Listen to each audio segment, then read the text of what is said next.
Un vent froid balayait les pentes calcaires du sud de la France, comme un murmure ancestral, emportant avec lui l'odeur humide de la terre et des sous-bois qui s'accrochaient obstinément entre les rochers. C'était au début de l'automne 2003, lorsque 5 amis décidèrent d'ignorer les avertissements des habitants et de suivre un sentier oublié, connu seulement des plus anciens, un chemin qui menait à des formations rocheuses peu explorées, dissimulées au creux de gorges escarpées. Ce n'étaient pas des aventuriers professionnels. En réalité, ce qui les unissait était plus simple, le désir d'échapper à la routine et de prouver, ne serait-ce que pour quelques jours, qu'il existait encore des mystères capables de bousculer l'ordinaire. Parmi eux, il y avait Julien, le plus impulsif, toujours à l'avant-garde des idées audacieuses, claires, méticuleuses et observatrices. Marc, qui immortalisait tout avec un vieil appareil photo. Sophie, dont l'intuition était souvent ignorée, et Thomas, le plus discret, mais qui semblait percevoir des choses que les autres ne voyaient pas. L'exploration de la grotte n'était pas prévue au départ. C'est Julien qui découvrit une vague mention sur une vieille carte achetée aux puces. Un trait presque effacé indiquait une entrée souterraine près d'une zone où, d'après le vendeur, personne n'en revenait jamais. Il prononça la phrase avec un sourire, comme s'il s'agissait d'une simple légende locale pour impressionner les touristes. Julien y vit un défi. Le matin de l'expédition, le ciel était si dégagé qu'il n'y avait pas lieu de s'inquiéter. Le groupe marcha des heures durant, gravissant des sentiers étroits et glissants, traversant des endroits où le silence semblait plus pesant qu'à l'ordinaire. Aucun signe de passage, aucune trace récente, aucun déchet, aucune empreinte. L'entrée de la grotte apparut presque par hasard, une ouverture irrégulière dans la roche, partiellement dissimulée par une végétation sèche. Marc fut le premier à immortaliser l'instant, pointant son appareil photo vers le trou obscur qui semblait absorber la lumière environnante. Sophie hésita. Elle ne pouvait pas expliquer exactement pourquoi, mais quelque chose clochait.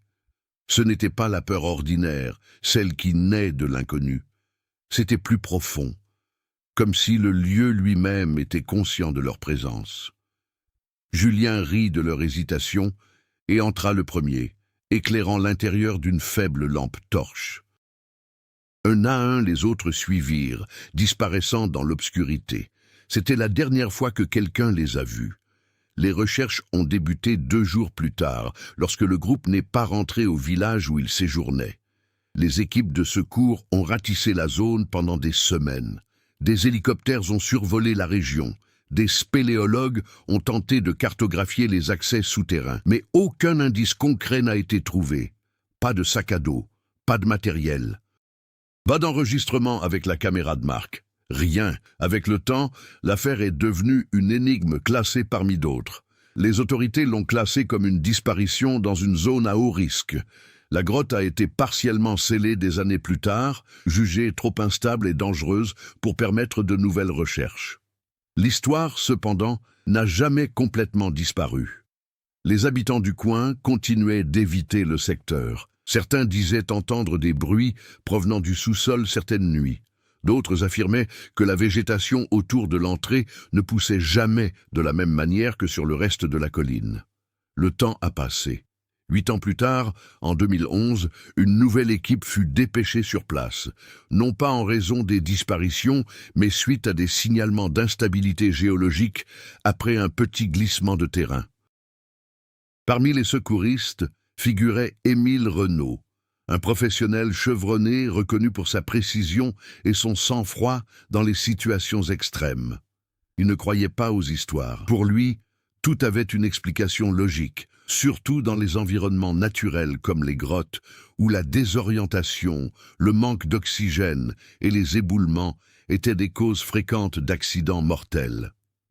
Mais quelque chose a immédiatement attiré son attention dès son arrivée. L'entrée de la grotte, censée avoir été scellée des années auparavant, était partiellement ouverte. Il ne semblait pas s'agir du résultat de l'érosion naturelle. Les pierres avaient été déplacées de l'intérieur vers l'extérieur. Émile s'approcha prudemment, scrutant le terrain. Il y avait des marques au sol, discrètes mais récentes. Il s'est accroupi. Il passa ses doigts dans la terre humide. Et puis il a compris. Empreinte. Il ne provenait pas d'animaux, et il n'était pas vieux. L'air autour de lui parut plus froid lorsqu'il leva les yeux vers l'obscurité de la grotte. Pendant un bref instant, il eut l'impression qu'il n'était pas seul là-bas. Et, pour la première fois depuis des années de travail, Émile hésita avant d'entrer. Émile Renaud n'était pas du genre à se laisser influencer par des impressions fugaces. Après plus de 10 ans d'expérience dans des sauvetages à haut risque, il avait appris à ne se fier qu'à ce qui pouvait être mesuré, observé et vérifié. Sensations, intuitions et récits locaux n'étaient pour lui que du bruit, des distractions qui menaient souvent à des erreurs. Pourtant, alors que j'ajustais mon casque et allumais ma lampe torche avant d'entrer dans la grotte, il y avait quelque chose de différent dans cet endroit. L'équipe qui l'accompagnait ne partageait pas entièrement sa froideur. 2 géologues envoyés par la mairie parlaient à voix basse, visiblement mal à l'aise. L'un d'eux mentionna, presque comme une remarque anodine, le cas des jeunes disparus en 2003. L'autre répondit par un silence pesant, comme s'il préférait ne pas raviver ce souvenir. Le nom de cette affaire circulait encore dans les petites villes des environs. Non pas comme un événement historique, mais comme une mise en garde. Les parents racontaient l'histoire pour dissuader les enfants curieux d'explorer les zones dangereuses. Les guides touristiques évitaient tout sentier menant à cette partie des montagnes. Et parmi les habitants les plus âgés, il existait des versions plus sombres, des histoires de passage qui changeaient de lieu, d'échos qui, au lieu de répéter les sons, en créaient de nouveaux. Rien de tout cela n'intéressait officiellement la mission. La tâche était simple. Évaluer la stabilité de la grotte après le récent glissement de terrain et déterminer s'il existait un risque d'effondrement dans les zones avoisinantes. Si possible, consigner la structure interne mise à jour dans les archives municipales. Mais dès qu'ils eurent franchi les premiers mètres de l'entrée, il devint évident que ce ne serait pas une opération ordinaire. L'intérieur de la grotte était plus vaste que prévu. Les parois irrégulières reflétaient la lumière des lampes torches de manière inégale, créant des ombres qui semblaient se déplacer avec un certain décalage. Le sol, recouvert d'un mélange de terre humide et de pierres instables, portait des marques qui ne figuraient pas dans les anciens rapports. Émile demanda le silence. Il se pencha de nouveau. Les empreintes continuaient. Elles étaient incohérentes, dans certains passages, claires et profondes, dans d'autres, presque inexistantes, comme si celui qui les avait écrites alternait entre une marche assurée et des pas traînants. « Ça n'a pas de sens », murmura l'un des géologues. Émile ne répondit pas. Il suivit la piste. À mesure qu'ils avançaient, l'air devenait plus dense. Non pas exactement par manque d'oxygène, mais à cause de quelque chose de plus difficile à définir, une sensation de pression constante, comme si l'espace autour d'eux se comprimait lentement. C'est alors qu'ils ont trouvé le premier objet, une petite lanterne ancienne, partiellement recouverte de poussière et de sédiments, marquée par le temps, mais pas complètement détériorée. Émile le ramassa avec précaution. Le modèle était ancien, compatible avec des équipements datant du début des années 2000. L'un des géologues déglutit difficilement. Cela pourrait être à eux. Émile examina l'interrupteur. Il serra. Rien. Pas de batterie. Ou endommagé. Difficile à dire. Mais il ne devrait pas être là, aussi exposé. S'il datait vraiment de 2003, on s'attendrait à ce qu'il soit enterré, déplacé ou bien plus dégradé. Ils ont continué. Plus loin, le sentier se divisait en 2 tunnels étroits. L'un descendait abruptement, avec des parois plus lisses, suggérant un passage fréquent d'eau au fil des ans. L'autre continuait presque droit, mais avec un plafond plus bas et plus irrégulier. Les empreintes menaient à la seconde. Avant de poursuivre, Émile marqua le mur avec de la peinture fluorescente, une procédure courante pour éviter toute désorientation dans les environnements complexes. Il pressentait néanmoins que cette précaution ne suffirait peut-être pas. Le silence était absolu. Pas de goutte à goutte constante, aucun courant d'air perceptible, sans aucun signe de vie. Et puis un son, faible, quasiment imperceptible, comme une égratignure lointaine. L'équipe s'est figée. Le bruit cessa aussi vite qu'il était apparu. L'un des géologues a suggéré un retour immédiat. Il a avancé que la structure pourrait être instable, ce qui semble indiquer des déplacements internes. C'était une justification plausible. Mais Émile savait reconnaître le bruit des pierres qui bougent. Ce n'était pas naturel. Il a pris une décision. Il continuerait sur quelques mètres encore. La tension montait à chaque pas. Les lampes torches semblaient moins éclairées qu'elles ne le devraient, comme si l'obscurité absorbait une partie de la lumière. Le tunnel se rétrécissait peu à peu, les obligeant à avancer en file indienne. Claire fut la première à apparaître, ou du moins ce qu'il en reste. Un morceau de tissu était coincé entre deux formations rocheuses. Une veste usée, couverte de terre et de taches noircies par le temps. Pourtant, un détail demeurait visible, un petit symbole brodé près de la poche, le même que celui qui figurait sur l'une des photos d'archives de l'affaire de 2003. Personne n'a rien dit. Ce n'était pas nécessaire, la confirmation était là. Mais le plus troublant n'était pas l'objet lui-même. C'était son état. On n'aurait pas dit qu'il était là depuis 8 ans. Cela semblait récent. Comme si elle avait été placée là il y a à peine quelques jours. Émile ressentit un malaise croissant. Cela défiait toute logique. Soit quelqu'un était récemment entré dans la grotte et avait trouvé les objets, soit il n'a pas terminé sa pensée. Car, à ce moment-là, le son est revenu. Plus près. C'est plus clair. Et cette fois, ça ne ressemblait pas à une égratignure. Cela semblait être un pas en avant. Voilà. Irrégulier. Provenant d'un endroit plus profond de la grotte. Le son ne s'est pas répété immédiatement, mais son impact persistait, comme une vibration invisible qui s'installait dans les muscles de chacun. Nul besoin de parler. Tout le monde avait entendu. Émile leva la main, signalant à quiconque de ne pas bouger. Silence absolu. Il inclina légèrement la tête, tentant de déterminer la provenance exacte du bruit. Le tunnel devant lui restait étroit, formant une légère courbe vers la droite, empêchant d'apercevoir ce qui se trouvait plus loin. « Il pourrait s'agir d'un écho », murmura l'un des géologues, plus pour lui-même que pour les autres. Émile ne répondit pas. Les échos ne créent pas de motifs irréguliers. Les échos se répètent. Cela semblait avoir choisi le moment où cela se produisait. Il s'avança, un pas à la fois. Le reste de l'équipe hésita une seconde avant de le suivre, visiblement tiraillé entre l'instinct de battre en retraite et la nécessité de ne pas se laisser distancer. Au fur et à mesure de leur progression, le tunnel commença à présenter des signes de transformation structurelle. Les parois, initialement irrégulières, laissèrent apparaître des entailles plus marquées, comme si des portions spécifiques du tracé avaient été excavées. Ce n'était pas de l'exploitation minière, il n'y avait pas de marquage d'outils conventionnels, mais ce n'était pas entièrement naturel non plus. C'était une situation intermédiaire, inquiétante. Les empreintes continuaient. Maintenant plus fréquents, plus profonds, comme si la personne qui se trouvait là s'était mise à bouger avec plus de hâte ou avec plus de poids. L'air s'est refroidi et plus humide.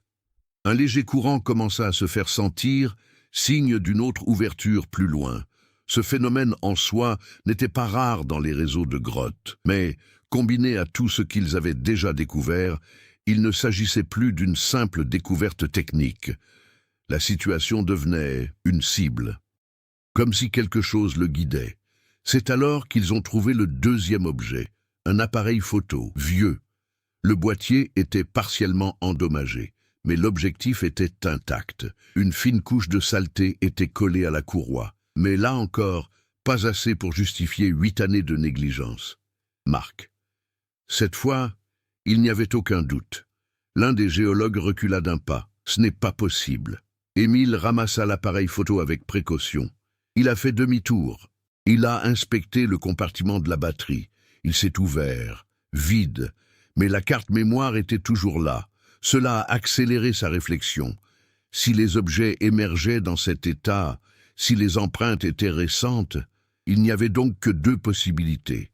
Soit quelqu'un avait trouvé les affaires et les remettait à leur place, ou il n'était jamais parti de là auparavant. Un nouveau son interrompit sa pensée. Plus haut, plus près. Cette fois, il n'y avait aucun doute. Mesure, planche. Traîner et accompagné d'autres choses. Respiration, irrégulier, comme si chaque respiration demandait un effort. L'équipe s'est immédiatement mise en alerte. Les lampes torches étaient pointées vers l'avant. Les corps se sont tendus. Émile fit signe d'éteindre 2 des lumières. Visibilité réduite. Moins d'exposition. Désormais, seuls 3 faisceaux éclairèrent le tunnel. Et puis, mouvement. Pendant un bref instant, quelque chose a traversé le champ de vision au bout du passage. Trop rapide pour être identifié, mais trop important pour être ignoré. L'un des géologues jura entre ses dents. Y a-t-il quelqu'un ici? Ce n'était plus une hypothèse. C'était un fait. Émile fit encore quelques pas en avant. Le tunnel débouchait finalement sur une petite chambre naturelle. L'espace était irrégulier, avec un plafond haut et des formations rocheuses qui projetaient des ombres profondes dans chaque recoin. Le sol était marqué, pas seulement à cause des empreintes de pas, mais pour quelque chose qui ressemblait à des itinéraires, lignes traînantes, comme si quelque chose avait été déplacé à plusieurs reprises d'un point à un autre. Au centre de la pièce, il y avait un tas d'objets, sacs à dos, tissus, équipements, tous reconnaissables, tous appartenant au groupe disparu, mais organisés, empilés avec une méticulosité quasi méticuleuse. Ce n'était pas un abandon, c'était un entrepôt. Le silence revint, plus lourd qu'avant. Puis un son différent émergea de derrière l'une des formations rocheuses, une voix faible, presque méconnaissable, mais indéniablement humain. Tu as mis tellement de temps, le corps d'Émile se figea un instant, toute l'équipe s'est figée, la voix continua, faible, ravin, comme si ça n'avait pas servi depuis longtemps. Nous avons attendu.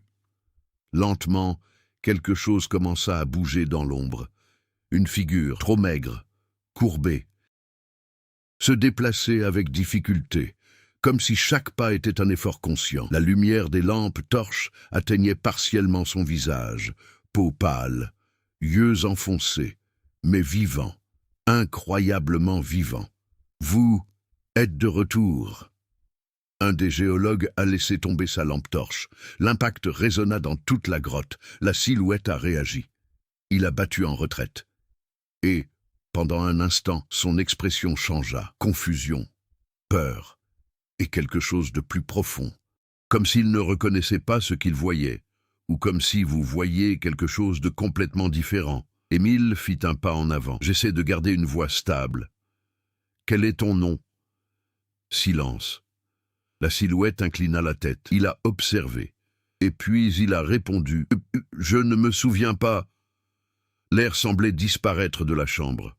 Car, à ce moment précis, une prise de conscience silencieuse commença à se former dans l'esprit d'Émile.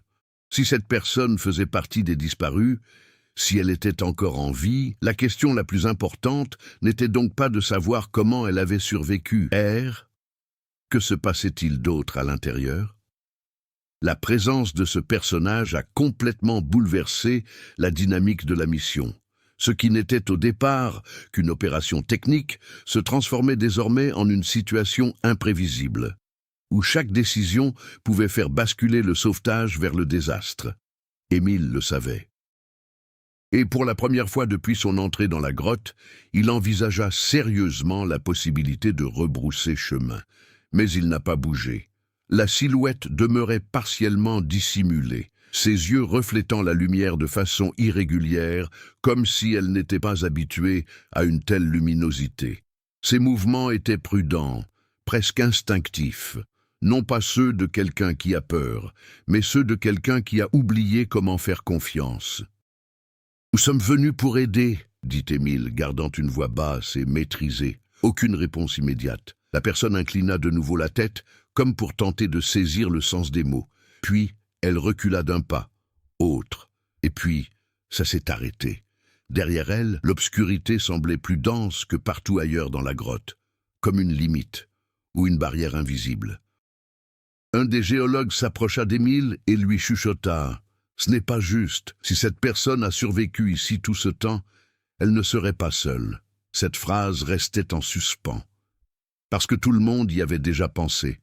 Mais personne n'osait le dire à voix haute. Émile reporta son attention sur le sol de la chambre. Les marques n'étaient pas aléatoires, il y avait des schémas.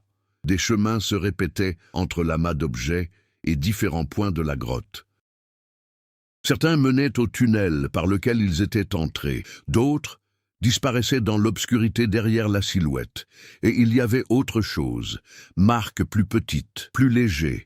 Elles n'étaient pas adaptées au poids ou à la taille de la personne qui se trouvait devant elle. C'étaient des empreintes différentes, plusieurs, dans des directions différentes, mixtes, chevauchements, récents. Une seconde idée commença à germer dans l'esprit d'Émile, plus complexe, plus troublante. Et s'il n'était pas qu'un simple survivant, et si ce groupe de 5 personnes s'était séparé, ou pire, si adapté? « Êtes-vous seul ?» demanda-t-il. La figurine a mis un certain temps à réagir. Leurs yeux erraient, comme s'ils cherchaient quelque chose qui échappait à la mémoire. « Non !» La réponse était presque inaudible, mais ça suffit. Le silence qui suivit fut rompu par un nouveau son, différent des 2 précédents, plus rapide, plus léger. Cela vient d'un endroit plus profond, puis un autre, et une dernière. Mouvement, multiple. La silhouette a réagi immédiatement. Il recula d'un pas, et cette fois, la peur était palpable, pas les leurs. Mais de ce qui s'est passé avant, il n'aurait pas dû venir. La phrase est sortie avec urgence, malgré la fragilité de sa voix. Il n'aime pas ça, il. Ce mot résonna dans l'esprit de chacun. L'environnement a changé, pas physiquement, mais dans la perception collective. La grotte n'était plus un espace vide avec un seul survivant, et il devint un territoire occupé. Émile a pris une décision rapide. Nous devons partir, maintenant. Mais avant qu'un mouvement coordonné puisse avoir lieu, l'une des lampes torches a commencé à mal fonctionner. Clignoter, 1 fois, 2, 3, et puis il fit noir. Les ténèbres envahirent aussitôt, comblant le vide laissé par l'absence de lumière. Les ombres devinrent plus profondes, plus denses, et à l'intérieur d'eux, mouvement. Cette fois, ça n'a pas été rapide. La décision a été prise. Une silhouette est brièvement apparue sur l'un des murs latéraux. Faible, disproportionnée, se déplacer dans la mauvaise direction, comme si leurs articulations ne suivaient pas un schéma humain. Le géologue, qui se trouvait le plus en retrait, laissa échapper un cri étouffé. « Il y en a plus !» Et puis le chaos a commencé. Un autre bruit, venant de la direction opposée. Bruit de pas qui courent, rapide, irrégulier. Ils traversèrent le tunnel d'où ils venaient, comme s'ils étaient encerclés. La silhouette devant eux recula, les mains sur la tête. « Ne regarde pas, ne regarde pas !» Mais il était impossible de ne pas regarder. Les lampes torches restantes tremblaient dans les mains de l'équipe, révélant des fragments de mouvement autour d'elle. Rien de complet, rien n'est clair, uniquement des pièces détachées, des ombres qui ne restaient pas assez longtemps au même endroit pour être comprises. Émile saisit le bras du géologue le plus proche. « Revenez, maintenant !» Ils commencèrent à battre en retraite, lentement au début, alors plus vite. Mais l'atmosphère semblait différente. Le tunnel, il n'avait plus la même allure. Les marquages fluorescents étaient toujours visibles, mais dans des positions légèrement incorrectes, comme si le chemin s'était tracé de lui-même, ou comme s'il le voyait sous un angle différent. La respiration de l'équipe est devenue irrégulière. Les commandes commençaient à dysfonctionner. Et puis, l'un des sons les plus inquiétants entendus jusqu'alors a retenti. Rise, faible, cassé, multiple.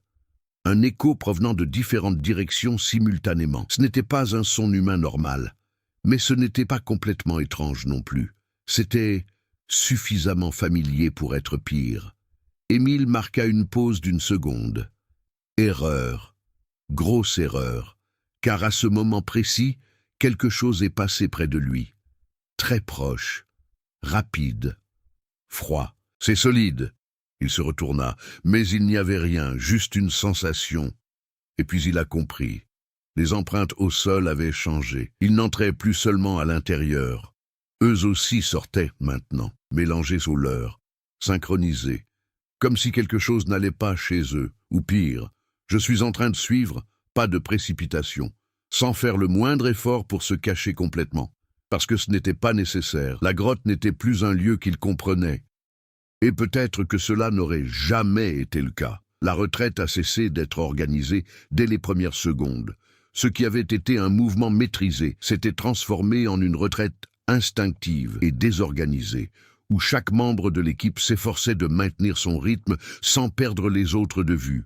Les lampes torches tremblaient, projetant des faisceaux instables qui déformaient encore davantage l'environnement. Mais quelque chose clochait. Complètement faux. Émile l'a remarqué en premier.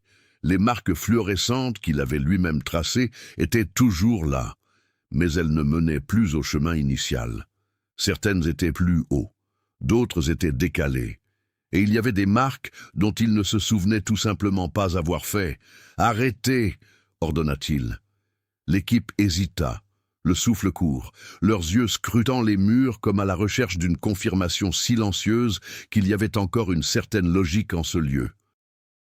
Ce n'est pas le même chemin, personne n'a objecté, parce que tout le monde le ressentait déjà. Le tunnel semblait plus long, plus étroit, et l'air plus lourd.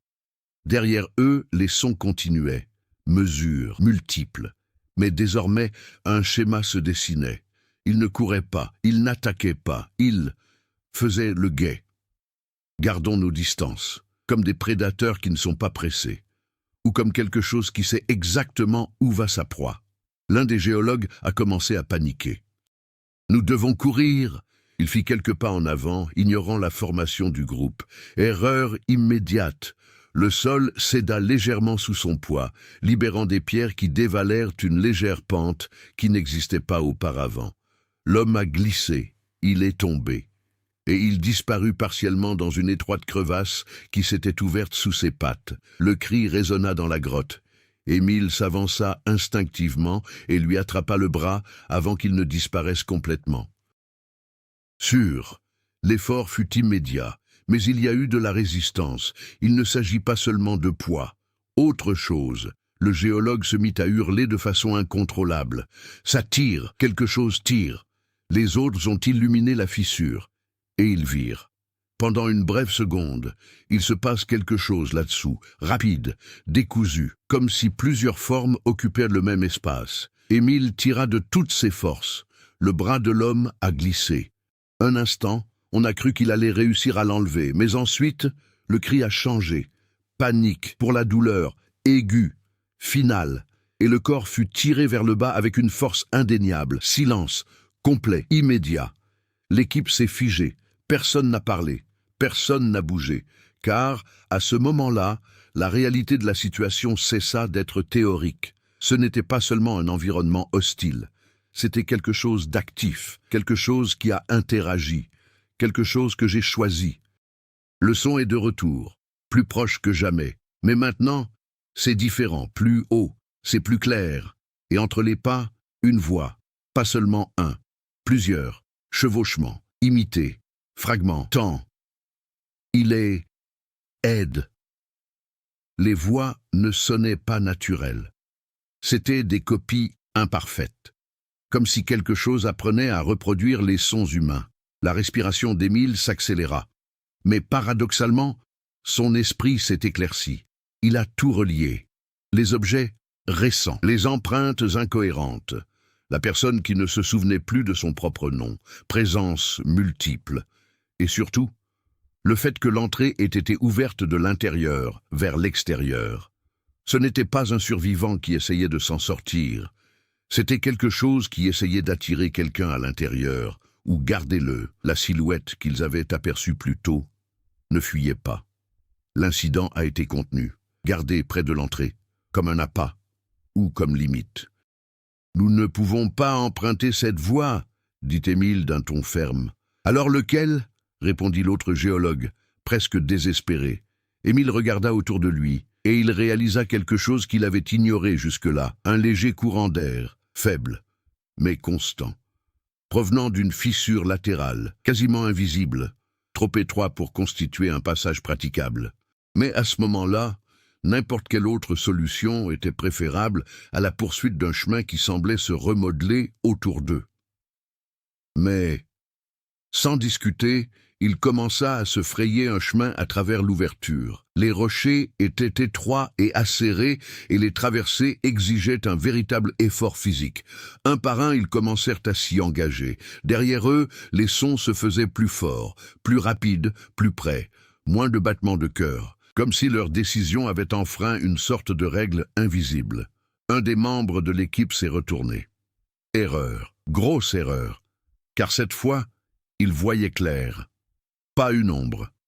Mais il n'y a qu'une seule voie, humain. Et en même temps, non, trop haut. Avec des membres allongés de façon incroyablement longue.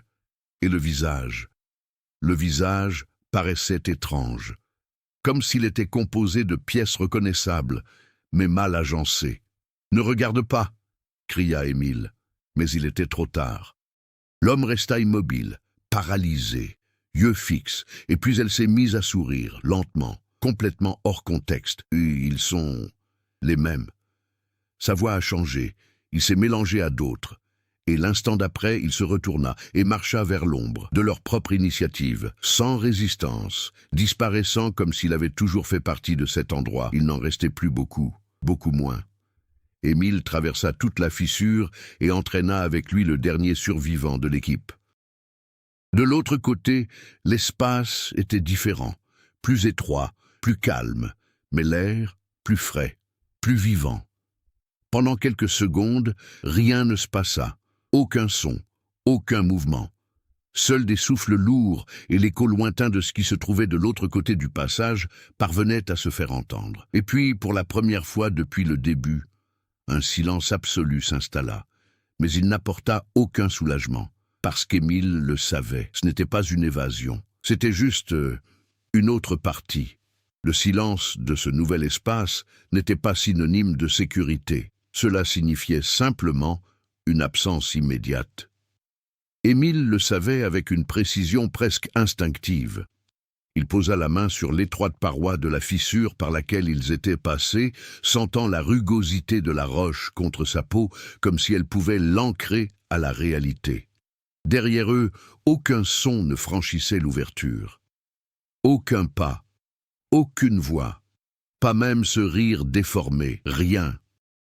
Cela en soi était inquiétant. « Ils ne sont pas venus », murmura le seul géologue restant, la voix tremblante, presque incrédule. Émile ne répondit pas immédiatement. L'ouverture approchait. Il a observé. L'obscurité totale. Mais il y avait quelque chose de différent. L'absence de son paraissait anormale. Elle était retenue, comme si quelque chose était délibérément silencieux. J'observe. En attendant. Il s'éloigna. Nous ne reviendrons pas en arrière. Cette déclaration n'était pas fondée sur la peur. C'était un calcul. Si ces entités, ou quelles qu'elles fussent, leur avaient permis de passer, c'est qu'il devait y avoir une raison. Et s'y fier aurait été une erreur fatale. Il fallait désormais changer de perspective. Sortie, l'air frais suggérait un lien avec le monde extérieur. Peut-être une autre entrée, peut-être une fissure naturelle encore inconnue. Ils commencèrent à avancer. L'espace était exigu, les obligeant par endroits à marcher presque de côté. La progression était lente et épuisante, et exigeait une concentration totale pour éviter les chutes et les blessures. Mais il y avait autre chose. L'environnement semblait trop stable, aucun bruit de goutte à goutte, sans mouvement d'air variable, pas d'écho. C'était comme si cette partie de la grotte était isolée du reste, une zone morte. Cela ne fait pas partie du même système, murmura le géologue. Émile acquiesça. Même sans preuve concrète, le sentiment était clair. Ils avaient franchi non seulement une barrière physique, mais quelque chose de plus profond. Et puis, ils l'ont trouvé. Marque. Mais pas comme les précédentes. Elles étaient accrochées au mur, risques, lignes répétées, organisées comme tentatives de comptage ou inscription. Émile braqua lentement sa lanterne sur eux. Groupe de 5, répété d'innombrables fois, puis il a été interrompu, soudainement. « Quelqu'un a séjourné ici, dit le géologue, longtemps. Plus loin, l'espace s'est légèrement ouvert, formant une petite cavité latérale. Et à l'intérieur, reste, paraissant, non conservé, mais indéniable. Le silence qui suivit était sans précédent. Plus lourd, plus définitif, parce que cela répondait à une question, mais cela en a créé un autre. Si quelqu'un était resté assez longtemps pour marquer les jours, et il est mort là, alors qui, ou quoi, était-il de l'autre côté? Le géologue recula, visiblement secoué. Il faut qu'on parte d'ici, maintenant. Ce n'est pas... Il n'a pas terminé sa phrase, car à ce moment-là, quelque chose a changé. Oh là là, subtil, mais perceptible. Le courant, qui était auparavant constant, commença à osciller, plus faible, puis plus fort, puis irrégulier. Émile leva la tête. Il a ajusté la position de la lampe torche, et il s'en est rendu compte, une ouverture, au-dessus d'eux. Petit, mais c'est réel. Lumière, très faible, mais indéniablement naturelle. Sortie, ou du moins, une possibilité. L'adrénaline est revenue en force. Mais ils ont commencé à grimper. La roche était instable et nécessitait une grande prudence. De petits fragments se détachaient sous son poids, tombant et résonnant dans l'espace en contrebas. Et puis, le premier son, provenant de la fissure. Très bas, mais présent. Émile s'arrêta. Il écouta. Rien pendant une seconde. 2, 3. Et puis, non, ils ne le feront pas, par la voix, le même. La silhouette qu'ils avaient rencontrée plus tôt. Mais maintenant, plus clair, plus près. Impossible. Le géologue baissa les yeux, paniqué. Ils ont franchi la frontière? Émile ne répondit pas, parce qu'il le savait. Ce n'était pas un passage à niveau, c'était différent. La voix continua, maintenant mélangée, fragmentée. Oh, pour aller mieux, ça ne fait plus mal. Vous n'avez pas besoin de partir. Ces mots étaient presque convaincants, presque calmes, presque convaincants. Le géologue hésita, son corps se figea un instant. Assez, erreur, car, dans ce moment de doute, quelque chose a bougé à l'ouverture de la fissure, rapide, silencieux, et ça a augmenté, comme s'il n'y avait aucune résistance, comme si les lois de la physique étaient facultatives là-bas. Émile vit, et il a agi sans réfléchir. Il poussa le géologue vers le haut. « Des chambres !» L'homme réagit et grimpa désespérément. La lumière au-dessus semblait plus proche maintenant. Mais derrière eux, le son n'était plus lointain, même pas contenu. Ce fut immédiat et en pleine croissance. Plusieurs, en hausse, sans effort, silencieux. Le simple fait d'être là. Émile commença à grimper juste derrière eux. Chaque mouvement était désormais urgent. Chaque seconde comptait. Et puis, pour la première fois, une main émergea des ténèbres en contrebas, mais pas comme une main normale. Les doigts étaient trop longs. Les articulations, il y en a trop. Se déplacer dans la mauvaise direction. Mais vite, très rapide. Elle a presque atteint la cheville d'Émile, presque. Il tira sur son corps de toutes ses forces, ignorant la douleur, ignorant l'épuisement. La lumière augmenta. L'atmosphère a changé. Il fait plus froid, plus léger, plus réaliste. Le géologue est arrivé le premier à l'ouverture. Il s'est frayé un chemin. Il a disparu à l'extérieur. Émile est arrivé juste après, et dès l'instant où il a franchi la ligne, quelque chose s'est arrêté, brusquement. Comme s'il existait une ligne invisible, une seule règle, une frontière. Il tomba dehors, roulant sur le sol humide, haletant, le cœur battant la chamade. Pendant quelques secondes, il fut incapable de bouger. Il a simplement respiré, de l'air frais, réel. Quand il s'est finalement retourné, l'ouverture derrière lui était là, silencieux, propriété, comme une simple fissure dans la roche. Rien ne sortait, rien ne bougeait, rien n'indiquait ce qui s'était passé à l'intérieur. Le géologue se mit à rire, un rire brisé, presque hystérique. « Nous sommes sortis !» Mais Émile ne répondit pas. Il fixait toujours l'obscurité, parce qu'il y avait quelque chose qui n'avait pas de sens, quelque chose qui ne convenait pas. Ils étaient partis, essayés, mais cela ne ressemblait pas à une victoire. Il semblait autorisation. L'air extérieur semblait trop léger, presque irréel. Émile resta allongé quelques secondes, fixant le ciel pâle, tandis que sa respiration peinait à trouver un rythme régulier. Le contraste était saisissant. Quelques minutes auparavant, Chaque inspiration lui paraissait lourde, filtrée par quelque chose d'invisible. À présent, l'air était libre. Mais le soulagement ne vint pas. À côté de lui, le géologue continuait de rire, un rire qui n'avait plus rien à voir avec l'humour ou la joie. C'était un pur soulagement, le corps tentant de gérer quelque chose que l'esprit ne pouvait pas encore assimiler. Émile se leva le premier. L'entraînement était plus éloquent. La situation à risque ne prend pas fin lorsque vous tentez de vous échapper. Cela prend fin lorsque le contrôle est rétabli. Et là, rien. Il recula de quelques pas, observant les alentours. La végétation basse ondulait doucement sous la brise. Le ciel annonçait la fin d'après-midi. Tout semblait trop normal. C'est complètement faux. Nous devons partir d'ici, dit-il fermement. Le géologue hocha la tête, tentant encore de reprendre ses esprits. Il se leva avec difficulté, les jambes flageolantes, comme si son corps n'était pas encore habitué à l'idée d'être dehors. Ils se mirent à marcher, sans regarder en arrière, du moins au début.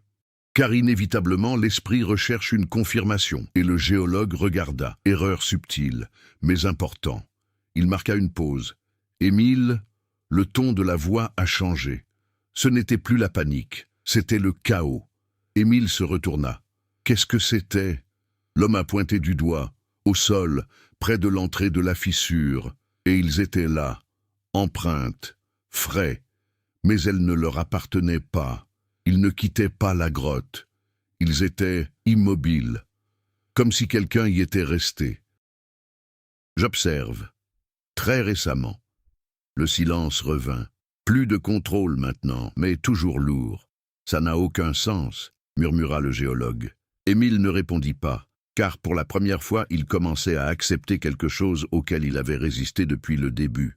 Tout ne suivait pas une logique conventionnelle, et tenter de faire entrer cela dans des explications connues pourrait bien être la plus grosse erreur. « Nous partons, dit-il, plus pour lui-même que pour l'autre homme. » Sans interruption, sans retour, ils reprirent leur voyage, plus rapide, plus concentré.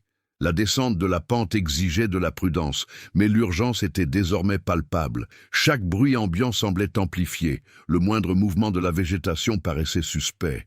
Mais rien ne s'est passé. Aucun bruit étrange, absence, pas d'ombre. La normalité est revenue lentement. Le temps nécessaire à l'esprit pour commencer à organiser ce qui s'était passé. Et ça, d'une certaine manière, c'était pire.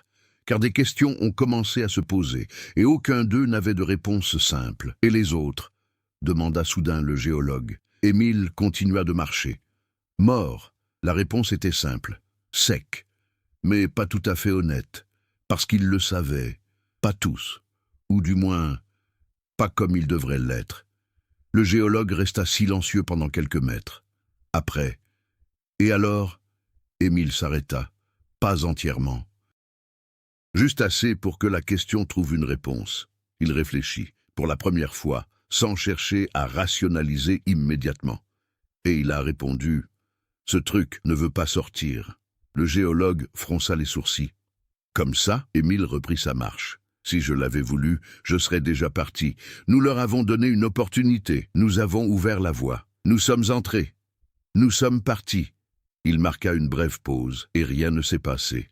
La question restait en suspens, lourd, parce que cela sous-entendait quelque chose de plus profond, limite, règle ou choisissez. Ils ont continué leur descente. Le terrain commença à s'ouvrir, signe de la proximité du sentier principal. Rapidement, des traces de présence humaine réapparurent, d'anciennes marques de pas, de petits sentiers secondaires, des restes de bois ayant servi de support. Civilisation, ou du moins, sa proximité. Le géologue laissa échapper un long soupir. Nous devons raconter cette histoire. Émile s'arrêta complètement cette fois. Il se retourna, un regard fixe. Non, bien sûr, personne n'y retournera. Nous devons les avertir. Émile s'approcha, une voix basse, contrôlée, mais il regorge de nouveautés, quelque chose qui n'existait pas auparavant. Si nous racontons cette histoire telle qu'elle s'est déroulée, ils reviendront. Avec plus de monde, plus d'équipement, plus de temps. Et cette fois, il n'a pas terminé. Mais ce n'était pas nécessaire, le géologue avait compris. Et le silence qui suivit fut différent. Ce n'était pas de la peur, c'était une décision. Ils sont retournés au point de rendez-vous à la tombée de la nuit. L'équipe sur le terrain était déjà en alerte, en raison du retard. Les questions ont fusé immédiatement. Protocole, rapport, explication. Émile ne répondait qu'à ce qui était nécessaire. Glisser, instabilité, perte de 2 membres de l'équipe. Le sauvetage est impossible à ce stade. Zone à risque extrême. Rien de plus. Aucun détail. On n'a fait aucune mention de ce qu'ils ont vu, ou bien ils ont entendu, ou ils l'ont ressenti, mais cette nuit-là, tout en remplissant le rapport officiel, quelque chose l'a arrêté. Le stylo suspendu sur le papier, un détail, petit, mais impossible à ignorer. Il regarda sa propre botte, recouvert de terre sèche, et des ailes, presque imperceptibles. Une marque. Pas de l'extérieur, mais de l'intérieur, comme si quelque chose avait touché cet endroit, avant son départ. Et pour la première fois depuis qu'ils ont quitté la grotte, Émile n'était pas sûr s'il était vraiment parti seul. La nuit tomba silencieusement sur la région. Le campement improvisé de l'équipe de secours était en activité, mais calme. Conversation à voix basse, manœuvres techniques, projecteurs perçant l'obscurité. Tout semblait suivre le protocole habituel après une opération ratée. Mais pour Émile, rien n'était normal. Il restait assis dans la tente principale, fixant le rapport inachevé. Le texte était correct, mais insuffisant. Trop technique, trop vide. Elle ne reflétait pas ce qui s'était réellement passé. Et c'était peut-être précisément là le problème. Le géologue survivant n'était pas loin. Isolé dans une autre tente, il était examiné par un médecin. Choc, désorientation, stress extrême, des explications plausibles pour tout comportement inhabituel, des explications fiables. Émile ferma son cahier. Il prit une profonde inspiration. Et puis il a écouté. Un son, en direct, dehors. Mesure. Il se leva aussitôt, déjà sur le qui-vive. Il quitta la tente. L'air nocturne était froid, mais stable. Quelques personnes s'activaient encore dans le camp, mais le bruit qu'il avait entendu ne provenait pas d'elles. C'était plus près, plus contrôlé. Il marcha lentement jusqu'au bord de la zone éclairée, et ça s'est arrêté. Le sol en terre battue était marqué. Empreinte. Récent. En partant dans la direction opposée au camp. Retour. À la grotte. Son cœur s'emballait. C'est impossible. Il regarda autour de lui. Personne ne semblait l'avoir remarqué, ou pire, personne d'autre ne regardait. Sans se faire remarquer, il suivit la piste sur quelques mètres. Les empreintes étaient irrégulières, traînées, membres de la famille, exactement comme celles qu'ils avaient trouvées à l'intérieur. Et puis, ils se sont arrêtés, en plein milieu de nulle part. Pas de suite, pas de retour en arrière, sans explication. Émile resta immobile, l'esprit qui tente de trouver une logique. Défaut. Jusqu'à ce que quelque chose derrière lui attire son attention. Un son sec, comme un objet qui tombe. Il se retourna brusquement. Une des lanternes du camp était au sol, à quelques mètres seulement. Le même endroit où il n'y avait personne il y a quelques secondes. Il s'approcha. Il s'est accroupi. Et puis il a compris. Le sol y était également marqué, mais pas par étapes. Pour quelque chose qui semblait avoir été traîné en longueur, en cercle, lentement, à plusieurs reprises, en tant que norme, ou un comportement. Il se leva lentement et, pour la première fois hors de la grotte, il ressentait la même pression, en direct, mais présent, comme si l'espace environnant nous observait à nouveau. Émile. La voix venait de derrière, il était géologue, mais quelque chose clochait, tout à fait faux. Le ton, trop calme, trop stable. Émile se retourna. L'homme se tenait à quelques mètres de là, partiellement éclairé par les lumières du campement. Posture droite, regard, sans tremblement, sans le désespoir d'avant. « Tu ne devrais pas te reposer ?» demanda Émile avec prudence. Le géologue esquissa un sourire. « Voilà. Contrôlé. Familier. Faux. Je me sens mieux maintenant. » La réponse était limpide, impeccable, sans hésitation. Trop différent. Émile ne s'approcha pas. « Le médecin vous a-t-il donné votre congé ?» L'homme inclina légèrement la tête. Le même geste, le même schéma qu'il avait déjà vu à l'intérieur. Ils ont aidé. Silence. Le vent soufflait plus fort à travers les arbres. Ou peut-être, il semblait plus fort. « Qui ?» demanda Émile. Le sourire s'élargit. Petit. Mais ça suffit. Vous le savez déjà. Le cœur d'Émile ralentit étrangement. Non pas à cause du calme, mais pour plus de clarté. Il n'était plus le même homme, ou du moins, pas entièrement. Il recula d'un pas, instinctif. Et le géologue s'avança, synchronisé. « Il n'y a pas lieu d'avoir peur, a-t-il déclaré. La voix est encore humaine, mais avec quelque chose en dessous, quelque chose de complexe, quelque chose qui ne se produisait pas seul. Nous voulons simplement continuer. » Le pluriel n'est pas passé inaperçu. Émile jeta un rapide coup d'œil autour de lui. Le camp est resté actif. Des gens qui parlent. Fonctionnement. Sans rapport. Ou l'ignorer. « Continuer quoi ?» demanda-t-il. L'homme s'arrêta, pendant une seconde, comme s'il s'agissait de choisir la réponse, ou en construisant le chemin. Le silence qui suivit fut rompu par quelque chose de nouveau. Encore des étapes, mais pas un seul. Plusieurs, venant de différents points du camp. Planches, traînées, membres de la famille. Émile sentit son corps réagir avant son esprit. Il n'était plus confronté à un problème isolé. Celui-là, j'étais parti. Ou pire, elle n'a jamais été restreinte. Il recula d'un pas, et puis un autre. Le géologue n'a fait aucun progrès cette fois-ci. Il s'est contenté d'observer, souriant. « C'est vous qui l'avez ouvert », dit-il, presque en guise de remerciement. Maintenant, c'est plus facile. L'air redevint lourd. Mais maintenant, cela ne venait pas de la grotte. Cela venait de toutes parts. Et à ce moment-là, Émile comprit. Il n'a jamais été question de s'échapper. Il s'agissait de connexion. Et lui, c'était un point de transit. Le camp était toujours en activité. Mais ce n'était plus le même endroit.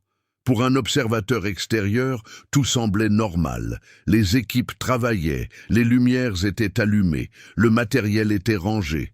Mais pour Émile, la différence était impossible à ignorer. Le rythme, les pauses, les regards. Il y avait une subtile synchronicité entre certaines personnes, de légers décalages dans les réactions, des mouvements qui commençaient au même moment, sans communication préalable, comme des échos imparfaits d'un même ordre. Le géologue qui se tenait devant lui ne progressait plus. Je regardais simplement, en attendant.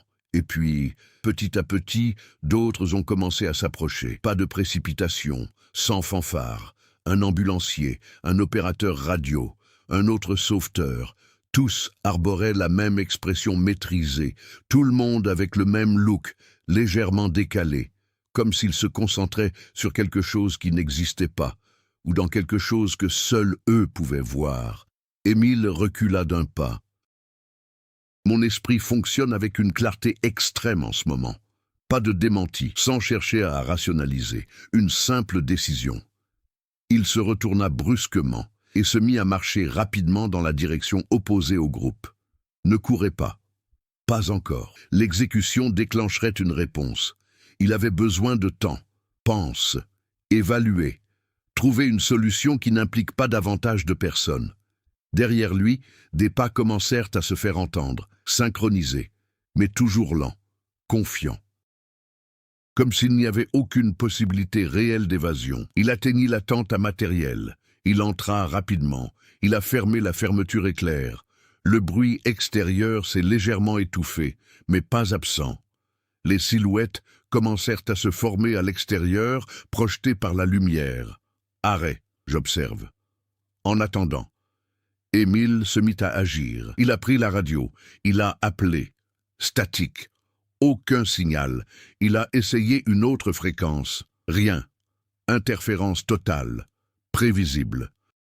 Il a laissé tomber l'appareil. Il a réfléchi rapidement. Feu, bruit, quelque chose qui romprait le schéma, de quoi créer un véritable chaos. Si cela fonctionnait avec une forme de coordination, peut-être n'a-t-il pas bien géré l'imprévisibilité. Il ouvrit une des boîtes, carburant portable. Utilisé pour l'équipement, assez. Il répandit rapidement un peu de liquide à l'entrée de la tente. Il prit un briquet, main ferme. Respiration contrôlée, et puis ça s'est arrêté, car un son différent a émergé, de l'intérieur de la tente, très bas, mais indéniable, respiration. Il se retourna lentement. L'arrière de la tente était sombre, mais il y avait du volume, sens unique, propriété, en attendant. Son esprit a tout relié en un seul instant. Il ne s'agissait pas de savoir combien il y en avait là-bas, il s'agissait de savoir combien il y en avait déjà, partout. La silhouette fit un pas en avant, entrée dans la lumière, erra Sophie, ou ce qu'il en restait. Le visage est encore reconnaissable, mais les yeux, trop vides, trop profonds, et en même temps, plein de quelque chose. Ça a pris du temps, dit-elle d'une voix qui n'était pas seulement la sienne. Émile n'a pas reculé. Il n'y avait nulle part où aller. Elle pencha la tête. Le même geste. Toujours le même geste. Nous avons essayé de partir, une seconde de silence. Mais ici, c'est mieux. Ces mots n'étaient pas menaçants. Ils étaient convaincants. C'était là le danger. « Tu ne crois pas ça ?» répondit Émile d'un ton ferme. Elle sourit, lentement. « Je n'en ai pas besoin. » Et puis soudain, tout s'est passé en même temps. Les silhouettes à l'extérieur commencèrent à bouger. Vite, maintenant, pas de déguisement. Aucun ralentissement, pas d'attente. Émile alluma le briquet et il l'a jeté dans le carburant. Le feu s'est instantanément élevé, créant une barrière entre lui et la sortie. Les cris commencèrent, mais ce n'étaient pas des douleurs. Ils étaient désorganisés, comme si le stimulus était nouveau, inconnu, parfait, c'est tout. Rompre le schéma. Sophie, ou plutôt cette chose, recula d'un pas, non pas par peur, mais pour ajustement. Émile en profita. Il chargea droit devant lui, bravant les tirs latéraux, ignorant la chaleur qui lui brûlait le bras. Il quitta la tente. Mail. Oui, maintenant. Sans stratégie. Aucun plan. Juste la distance. Derrière lui, les mouvements devinrent erratiques. Certains ont essayé de contourner le problème. D'autres se sont arrêtés. D'autres se contentaient de regarder. Désorganisés. Il a couru vers la zone des véhicules. Clé. Il vous en faut un. Il réfléchit. Il entra. Il a appelé. Le moteur a réagi. Immédiat. Il accéléra, sans regarder en arrière. Mais dans le reflet du rétroviseur, il a vu. Tout le monde s'est arrêté, immobilier. J'observe. Et puis, en même temps, ils sourirent. Pas en tant qu'individu, mais comme une seule et même chose. Et au centre, le géologue. La tête légèrement inclinée. J'observe. Accusé de réception, comme si, je savais, ce n'était pas encore fini. Le véhicule a filé à toute allure sur la route accidentée, s'éloignant rapidement des lieux. Le camp disparut dans l'obscurité. Le silence revint. Mais cette fois, cela n'a apporté aucun soulagement, car en conduisant, Émile a remarqué quelque chose. L'autoradio. Il était éteint. Il a commencé à émettre un son, faible, intermittent. Et puis, une voix. Fragmenté, plus axé sur la famille. Couvrir, plus... Le volant se crispa dans ses mains. Parce que cette voix, cela ne venait pas de l'extérieur. Vigne, de l'intérieur. La route qui s'étendait devant eux était sombre, mais le véhicule d'Émile semblait y glisser avec une clarté presque surnaturelle. Chaque virage, chaque obstacle sur ce terrain accidenté était négocié avec précision, guidé par un instinct qui paraissait désormais plus aiguisé que jamais. Le géologue, encore sous le choc, demeurait silencieux. Les mots étaient superflus. Tous deux savaient que ce qu'ils avaient vécu était inexplicable et que toute tentative de récit ne ferait qu'altérer la vérité des événements. Au loin, les lumières d'un petit village commencèrent à apparaître, offrant un contraste saisissant avec le chaos qu'ils avaient laissé derrière eux, des maisons, des rues illuminées et le murmure lointain de la vie quotidienne. C'était le monde normal, celui qui existait indépendamment de ce qui s'était passé dans la grotte. Émile prit une profonde inspiration, réalisant que, malgré l'horreur et la tension extrême, il avait survécu. Et plus encore, il avait appris une leçon essentielle. La compréhension des limites humaines face à l'inconnu, le respect de l'inexplicable et la nécessité de la prudence face à ce qui défie toute logique. De retour en ville, il ne relata que les aspects matériels de l'opération, disparition, risque, sauvetage partiel, et omettit les détails surnaturels, sachant que le monde n'était pas encore prêt à les entendre. Les traces de son expérience resteraient secrètes, mais profondément ancrées dans la mémoire des survivants. Sophie et les autres amis disparus resteraient une énigme. Mais le sentiment de leur présence ou de ce qu'ils étaient devenus accompagnerait à jamais Émile et le géologue. C'était un rappel constant que tout départ n'est pas synonyme de liberté et que parfois la frontière entre le réel et l'inexplicable est trop ténue pour être franchie sans conséquence. Dans les jours qui suivirent, Émile remarqua de petits changements en lui. Une plus grande prudence, une perception accrue, une capacité à décrypter les situations et les intentions avec une précision quasi instinctive. Il avait appris à faire confiance à son instinct et à réagir promptement, mais aussi à respecter les limites invisibles. Tandis qu'il contemplait le ciel nocturne, les étoiles lui semblaient plus lointaines, plus silencieuses. Il savait que quelque part, la grotte et ce qu'elle abritait demeuraient, attendant en silence, et que le monde qui paraissait sûr n'était, en réalité, que l'espace encore épargné par l'inexplicable. Et ainsi, Émile devint quelqu'un d'autre. Non seulement un survivant, mais aussi un gardien de ce dont il avait été témoin, portant le poids de la connaissance que certaines portes, une fois ouvertes, ne se referment jamais vraiment. Le temps a passé. Des mois plus tard, Émile reprit sa routine. La vie continua son cours normal en apparence. Rapports, appels, trajets domicile-travail, mais il portait le poids de l'invisible. Parfois, la nuit, dans le silence, il ressentait encore la présence de la grotte, de légers murmures dans son esprit, des ombres qui semblaient s'agiter du coin de l'œil. Un rappel que ce dont il avait été témoin n'était pas si loin. Et au fond de soi, une certitude persistait. L'histoire de ses amis disparus en 2003 ne connaîtrait jamais de véritable fin. Elle continuerait, silencieuse, dans l'attente. Si cette histoire vous a captivé, imaginez partager ces découvertes avec d'autres personnes curieuses de véritables mystères. Dites-nous en commentaire ce que vous feriez à la place d'Émile, ou comment vous réagiriez face à l'inexplicable. N'oubliez pas de vous abonner à la chaîne pour suivre les reportages sur les disparitions, les enquêtes et les histoires inexplicables, et activez les notifications pour ne rien manquer. Plus vous vous impliquerez, plus le mystère s'épaissira. Ensemble, nous pourrons explorer toutes les facettes de ces histoires fascinantes.